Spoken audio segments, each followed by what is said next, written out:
ٹخنے ڈھانپنا زیادہ گناہ ہے یا داڑھی کاٹنا؟ ازار ٹخنے کے اوپر رکھنا بڑی سنت ہے یا داڑھی رکھنا؟ میرا ہی نام لے کے کہہ رہے ہیں کہ جی مفتی طارق مسعود صاحب نے کہا ہے کہ جس کا ازار ٹخنے سے نیچے ہے اس کی نماز نہیں ہوگی، جبکہ یہ کبھی نہیں سنا کہ کلین شیو آدمی کی نماز نہیں ہوگی۔ کامران شیخ انڈیا سے۔ اچھا بھائی کامران شیخ صاحب، حدیث میں آتا ہے، بخاری کی حدیث ہے، ان اللہ لا يقبل صلاة رجل مسبل ازارہ، اللہ اس شخص کی نماز قبول نہیں کرتے جو اپنے ازار کو ٹخنوں سے نیچے ڈھانپتا ہے۔ علماء نے اس حدیث کا مطلب یہ بیان کیا ہے کہ نماز قبول نہ کرنے کا مطلب یہ ہے کہ اس کی نماز پہ جو پراپر ثواب ملنا تھا وہ نہیں ملتا، اس کو فرض بہرحال ادا ہو جاتا ہے۔ تو اسی طرح یاد رکھیں، اچھا یہ جو نماز اللہ قبول نہیں کر رہے، کیوں نہیں کر رہے؟ اس لیے کہ ٹخنے ڈھانکنا گناہ ہے، بہت سخت گناہ ہے، اس کو تکبر قرار دیا گیا ہے۔ تو اسی طرح داڑھی کاٹنا بھی، داڑھی کاٹنا تو اس سے بھی بڑا گناہ ہے، کیونکہ تغییر خلق اللہ ہے۔ تغییر خلق اللہ سے تو اللہ نے قرآن مجید میں منع کیا ہے۔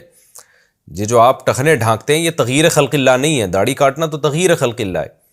اب سوال یہ پیدا ہوتا ہے کہ جب ٹخنے ڈھانکنے پر نماز قبول نہیں ہو رہی تو داڑھی کاٹنے پر تو بطریق اولا قبول نہیں ہوگی۔ بات بالکل ٹھیک ہے، کیونکہ ٹخنے ڈھانکنا بھی نماز کے دوران گناہ ہے، ویسے بھی گناہ ہے، لیکن نماز کے دوران آپ گناہ کے مرتکب ہو رہے ہیں، اس لیے قبول نہیں ہوتی۔ تو نماز کے دوران آپ کی اگر داڑھی نہیں ہے تو بھی آپ ایک گناہ کر رہے ہیں، تو اصول کا تقاضا یہی ہے کہ اس وقت بھی وہ نماز آپ کی قبول نہ ہو، اور قبول نہ ہونے کا مطلب میں نے بتا دیا کہ جو ثواب ملنا چاہیے وہ نہیں ملتا، فرض بہرحال ادا ہو جاتا ہے۔ لیکن یہ مسئلہ ٹخنے ڈھانکنے والے کو تو بتایا جاتا ہے، داڑھی کاٹنے والے کو کیوں نہیں بتایا جاتا؟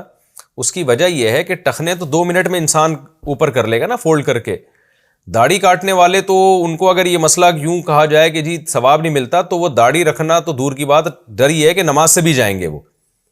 تو اس لیے ان کی حوصلہ افزائی کے لیے کہا جاتا ہے کہ چلو یار داڑھی کاٹتے ہو تو ایک گناہ کر رہے ہو، تو اب دوسرا گناہ کہ نماز بھی چھوڑ دو، یہ نہ کرو۔ تو ان کی حوصلہ افزائی کے لیے یہ مسئلہ بیان ہی نہیں کیا جاتا اس طریقے سے، اور پھر اللہ کی رحمت سے امید بھی لگائی جا سکتی ہے کہ قبول کرنے والا تو اللہ تعالیٰ ہے نا، تو اللہ اگر قبول کر لے تو ہمیں کیا جا رہا ہے۔ اور بہرحال فرض تو ذمے سے ساقط ہو ہی جاتا ہے، اور نماز کا کچھ نہ کچھ ثواب تو بہرحال ملتا ہے، جو اس کامل درجے کا ثواب ملنا چاہیے تھا وہ بہرحال نہیں ملتا، کیونکہ نماز کے دوران آپ گناہ کر رہے ہیں، داڑھی آپ کی کٹی ہوئی ہے۔ اس لیے علماء کہتے ہیں داڑھی کاٹنا ایک ایسا گناہ ہے جو 24 گھنٹے انسان کے ساتھ چپکا ہوا ہے۔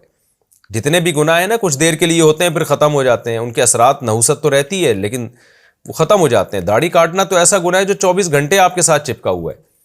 تو اس لیے داڑھی کاٹنے سے توبہ کرنی چاہیے۔ نبی صلی اللہ علیہ وسلم کی بخاری مسلم کی صحیح احادیث ہیں، چاروں ائمہ کا اس پر اتفاق ہے کہ کم سے کم ایک مچھ داڑھی رکھنا یہ واجب ہے۔ اعف اللحا وقص الشوارب، حدیث میں آتا ہے داڑیاں بڑھاؤ اور مونچھیں کم کرو، اور خالف الیہود والنصارى، یہود و نصارہ کی مخالفت کرو۔ تو یہ تغییر خلق اللہ ہے، اللہ کی تخلیق کو بگاڑنا ہے۔